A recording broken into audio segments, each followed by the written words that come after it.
everyone, happy Wednesday. It has been a weird Wednesday, which is great for alliteration. This morning, I don't know what's been going on. I made spaghetti squash because if you guys watched yesterday, I got punked by Walmart.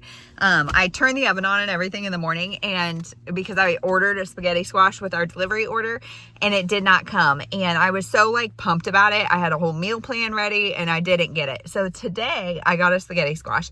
So I cooked a spaghetti squash, cooked 2 kombucha squashes, which are my new hyperfixation. So if you don't know them, Google them. It's a Japanese pumpkin, and it's kind of like a sweet potato, but nuttier. And I don't know, it's just delicious. So cooked 2 of those, and then also made so much baked goods. I don't know why. My husband loves muffins, and I make them with sourdough discard, and so I love making them because it uses up a lot of discard. And so I made muffins, which then turned into making I made him bakery style peanut butter banana muffins, and then the girls wanted different kinds of muffins, so I made too much stuff. So this morning was that / doing school because I set benchmarks for the girls, and once they meet them, we are done. We're gonna take 2 solid weeks off, and so that's really exciting, and we're just kind of working towards that. So they did that. And it's just been running around. The baby needed a diaper, and the toddler, I don't know. I mean, preschooler, I don't know what my kids are. But anyway, it's just been that kind of morning. If you guys have little kids, you know how it's okay, I just looked up and 4 hours have passed and I don't know how. So now my husband volunteered to take the big 3 to gymnastics because they all do gymnastics at the same time in different classes, but it's a really great situation. And he did that because they told us yesterday that they were going to repave our road either yesterday or today, and they did not come yesterday. And then the rumor mill on the cul-de-sac is they're doing a street by ours, and then they're coming to ours today. And so if we get stuck where we can't park on our street, we also can't park multiple streets away. It's going to be a jaunt to park our car. And so he was I'll take them because then if we get stuck, it's okay because gymnastics runs into lunchtime. And so we risk the baby falling asleep. Everybody gets hangry. So it's better that I stay home, make lunch, keep the baby with me, and so she doesn't fall asleep in the car because then transmit blah blah blah.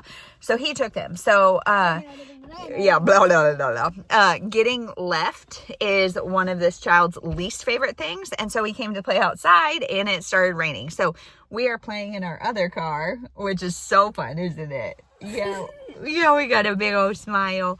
So we're playing in the car because that's what we do. I'm going to try to lure her inside here in a little bit, but for now, here's where we are. So this afternoon, I plan to work on stuff during that because like I said, I don't feel like I've gotten anything done today. Are you climbing up front? Yeah. You're climbing? Okay, just a second.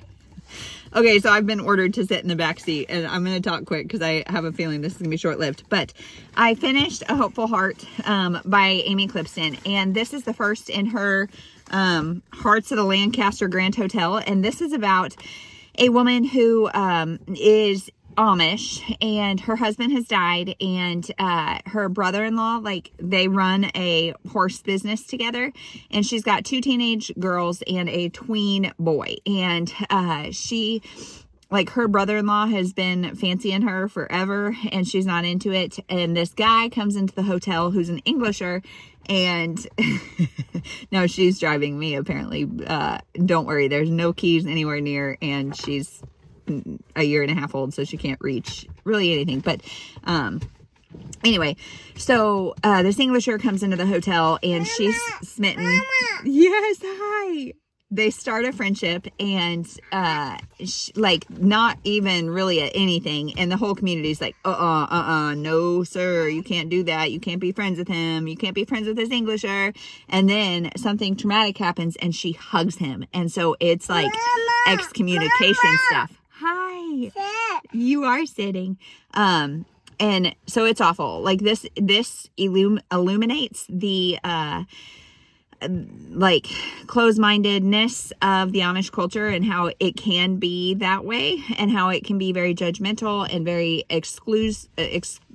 not exclusive, but like it can exclude people. It can make judgments. Her daughters suffer consequences because she hugged an Englisher, and there's just all these things. And there's some people in here who are very ungodlike, despite the fact that they claim to be. So this has really made me mad a lot of times.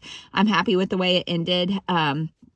Yeah, I just did not like, this is not paint Amish. So I read Amish because it's wholesome. It's usually cozy. This is not the cozy Amish. This is the judgmental, angry Amish. This is the downside of what Amish culture can be. Okay, so yeah, there's that. So I went ahead and started number 2 because I got an 8 for my next draw. So I'm continuing, and I have a mother's secret. So now this follows the brother-in-law that was in love with our main character from the first book, and it's a love triangle as well. And this is about, there's this woman that his mom really wants him to marry. So he's never married. And there's this woman his mom really wants him to marry, but then there's also this woman who some boys are like on his horse farm or whatever, and somebody spooks a horse, throws something at the horse and injures it, and he thinks it's this boy, and so he says, okay, boy, you need to work off your stuff. And so it's the mom of that boy. Now both of his potential wives are Amish, so there's not that same conflict going on as far as Amish versus English or whatever. But she has a secret in her past that is not a secret to the reader. I can tell you what it is, but I won't. It's, she has some stuff from her past. And so, of course, her mom is disapproving, or his mom is disapproving. The mom is awful. She's the mother-in-law in the first book, and then the mom in this book, obviously, and she's awful. And so she continues to be awful. And we also see Hannah, the character from the first book.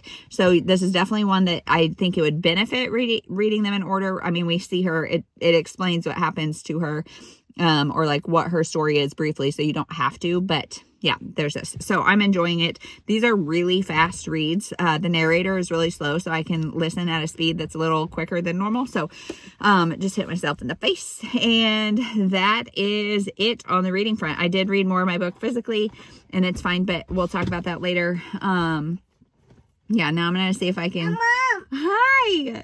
You're so happy. I sit. You sit there? Yeah. I would like that. Okay. You sit there? You're trying all the spots? Yeah. Okay. Can you get a tissue? Yeah. Okay, grab a tissue from the box in the front. Okay. I don't know if you just heard her, but okay is hi. And it's the cutest thing ever. This age is so fun. This is really one of my favorite ages. She will be 2 in October, and it's just the best. Anyway, I'm going to stop rambling, and we'll check in later. Wow. Okay, we'll check in later.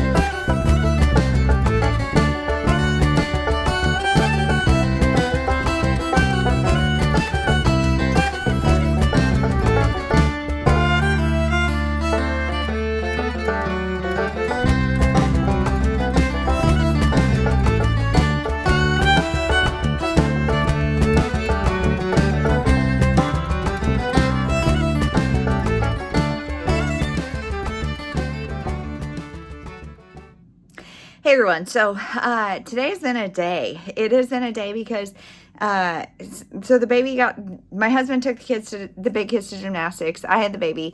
I definitely like over pushed her and should have made lunch earlier. So then she was so tired at lunch that she like could barely keep her eyes open and eat. And then we watched the construction because they are redoing our whole streets. And so they came to do part of it. And we were watching, and then went to put her down for nap. And normally she just zonks out. She must have got a second wind, and she would not go to sleep. So then the only ways to get this child to sleep are me laying with her or like motion. So either taking her for a walk or taking her for a drive. So, I put my preschooler in her bed, and she is doing her like resting thing. And then me and the big girls, took the baby on a walk to see if we could get her to sleep. Well, my foot is pretty black and blue and injured. So walking like distance like that, hurts. Walking in my slippers at the house does not hurt at all. But like I put on tennis shoes and tried to like exercise walk, and that did not work. And, two, there's construction all over my neighborhood. So the beeps, the stuff that was loud. Just a second, girl. So she didn't go to sleep. Long story short, 1.5 miles in, she did not go to sleep, and I was hurting. It's after 5 now. My husband had her, and now she's getting in the gate. So, I'll talk quick. But anyway, so that didn't work. So I went and laid with her again. She would not go to sleep. 1 second. Okay, got my husband to take the baby because we have been separated for a grand total of 30 seconds today. Anyway, so the walk didn't help. Went and laid down with her. That didn't help. So then finally I just let her get up. And so then she did what she does and just started destroying everything. But my big girls, including my preschooler, 3-year-old, almost 4-year-old, whatever, they went, and we have like a water bounce house that we bought on, Black Friday one year, and it has been worth its weight in gold. I can't remember what we paid, but I'll try to link the one we have down below. But we got it for like half price, and it's been 3 years, I think, and it goes strong. And I can see my big girls out there, but I have not seen or heard from them in almost 3 hours. They have been out there and just going to their heart's content. So that is a blessing, because today has been a trying day. If you can tell, I got the nest. I call this my hair nest because who knows, it's just a big curly mop. But I had such big goals for today and thought over nap time I could get a lot done, including what is that? It is just chaos. But I got nothing done. I tried to do some computer stuff, while the baby was up, but she's not happy because whatever. And so then I nursed her at 4:30 and she fell asleep. So she got a 15-minute power nap. But now it's dinner time. I've got a headphone in. I'm trying to listen to my book. But my husband's trying to corral the baby and it's not working. So, I'm going to just resign and go make stir fry for dinner and, call it a day. So today has been a good day. A bonding day. We'll call it a bonding day because we have been close and cuddly today. So, just reminding myself that this is the important stuff. I mean, all the things on my to-do list are great and I would love for them to happen. I really wanted to do some things today. But it didn't happen, and that's okay. And my baby has felt comforted and loved and taken care of. So we're calling it a win. Reframing a frustrating day that, didn't go according to plan, but that's okay. So I'm going to see if I can get a little bit cleaned up in here. If you can tell, I'm kind of reorganizing books for the next 10 minutes. Then I'm going to get my big girls in and I'm going to make stir fry and we're all going to go to bed early. We're going to hope that 15-minute nap didn't mess up bedtime, but we'll see. We'll find out and I'll let you guys know tomorrow. So thank you guys for watching.